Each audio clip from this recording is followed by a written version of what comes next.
सभी श्रोताओं का रामायण की कथा में हार्दिक स्वागत, अभिनंदन। आज के इस वीडियो में आप सभी के सामने प्रस्तुत है लंका में सीता की खोज। बढ़ते हैं कहानी की तरफ। इस प्रकार से सुग्रीव का हित करने वाले कपिराज हनुमान जी ने लंकापुरी में प्रवेश कर मानो शत्रुओं के सिर पर अपना बायां पैर रख दिया। वे राजमार्ग का आश्रय ले उस रमणीय लंकापुरी की ओर चले। वहां पर स्वर्ण निर्मित विशाल भवनों में दीपक जगमगा रहे थे। कहीं नृत्य हो रहा था और कहीं सुरा पीकर मस्त हुए राक्षस अनर्गल प्रलाप कर रहे थे। हनुमान जी ने देखा कि बहुत से राक्षस मंत्रों का जाप करते हुए स्वाध्याय में तत्पर थे। कोई जटा बढ़ाए तो कोई मूड़ मुड़ाए। रावण के अनेक गुप्तचर भी उन्हें दृष्टिगत हुए। हनुमान जी ने नगर के सब भवनों तथा एकांत स्थानों को छान मारा, परंतु कहीं सीता दिखाई नहीं दी। अंत में उन्होंने सब ओर से निराश होकर रावण के उस राजप्रासाद में प्रवेश किया जिसमें लंका के मंत्री, सचिव एवं प्रमुख सभासद निवास करते थे।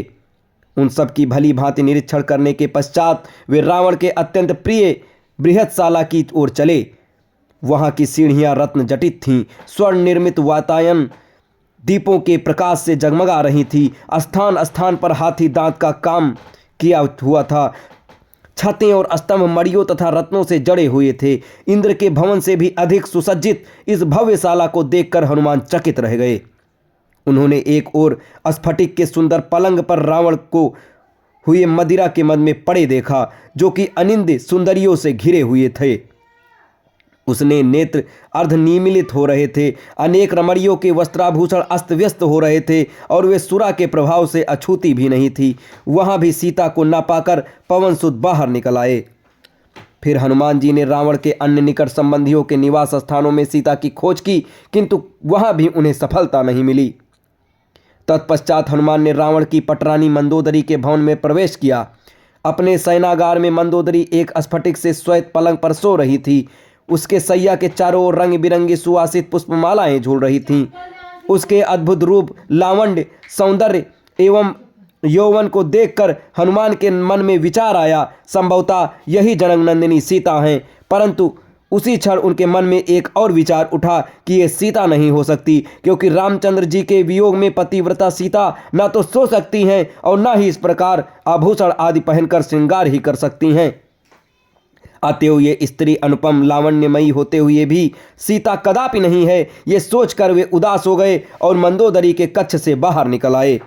अकस्मात वे सोचने लगे कि आज मैंने पराई स्त्रियों को अस्त व्यस्त वेश में सोते हुए देखकर भारी पाप किया है। वे इस पर पश्चाताप करने लगे।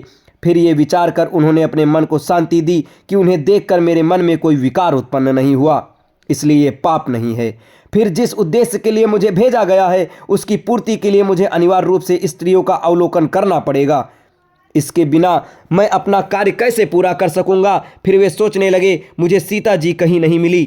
रावण ने उन्हें मार तो नहीं डाला। यदि ऐसा है तो मेरा सारा परिश्रम व्यर्थ गया। नहीं, मुझे ये नहीं सोचना चाहिए। जब तक मैं लंका का कोना कोना न छान मारूं तब तक मुझे निराश नहीं होना चाहिए। ये सोचकर अब उन्होंने ऐसे ऐसे स्थानों की खोज आरंभ की जहां तनिक भी असावधानी उन्हें यमलोक तक पहुंचा सकती थी।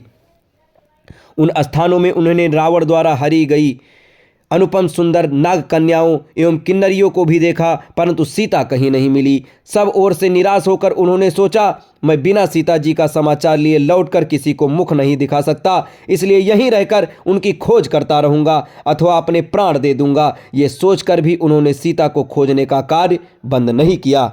अब इसके आगे की कहानी, माता सीता लंका में कहाँ मिलेंगी हनुमान जी को, ये आपको अगले वीडियो में बताया जाएगा। तब तक हमारे साथ बने रहें। धन्यवाद। जय श्री राम।